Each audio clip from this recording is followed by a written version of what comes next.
Shalom sahabat yang terkasih di dalam Tuhan. Senang rasanya berjumpa kembali dengan saudara. Hari ini kita akan merenungkan firman dengan tema pengatur langkah. Di dalam Mazmur 37 ayat 23, Tuhan menetapkan langkah-langkah orang yang hidupnya berkenan kepadanya. Setiap langkah hidup orang yang berkenan kepada Tuhan ditetapkannya olehnya dengan sempurna. Kita akan menyadari bahwa setiap kita melangkah, maka kedua kaki kita ini tidak pernah berjalan berbarengan atau bersamaan. Ketika kaki kiri kita melangkah, maka kaki kanan kita akan berada di belakang. Untuk mencapai tujuan yang kita inginkan, kita hanya perlu melangkah dengan konsisten. Tidak perlu melangkah ke depan dengan kedua kaki secara bersamaan.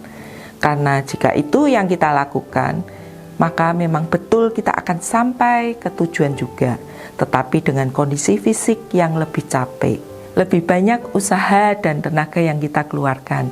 Kita menjadi cepat lelah karena pasti di situasi atau kondisi tertentu kita harus beristirahat lebih lama untuk akhirnya kita mampu melangkah lagi. Tidak perlu kita melakukan lompatan-lompatan yang sebenarnya tidak perlu kita lakukan. Karena hanya di kondisi tertentu dan dalam situasi tertentu, lompatan itu memang harus kita lakukan. Seperti misalnya, kita melewati lubang, kita tidak harus melompatinya, karena bisa kita melewatinya dengan sedikit mengitarinya saja. Setiap langkah kaki kita mengajarkan bahwa ada hal-hal yang perlu kita prioritaskan lebih dahulu untuk melangkah maju ke depan. Tetapi ternyata ada juga hal-hal yang perlu kita tinggalkan agar tidak menghambat langkah gerak kaki kita untuk maju menuju tujuan yang sudah ditetapkan.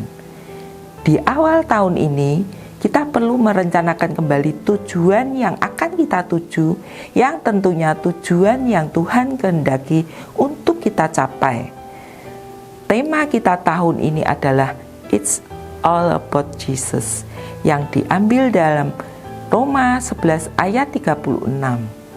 Mari kita renungkan kehidupan kita.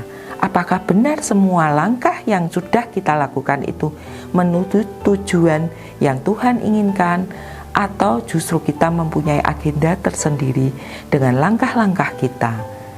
Mari kita melangkah menuju tujuan yang sudah Tuhan tetapkan dalam hidup kita, dan semua itu untuk menjadikan kita berkenan di hadapannya. Amin. Jika Bapak Ibu terberkati dengan renungan hari ini, silahkan like, komen, subscribe, dan bagikan ke banyak orang untuk menjadi berkat. Terima kasih, Tuhan Yesus memberkati.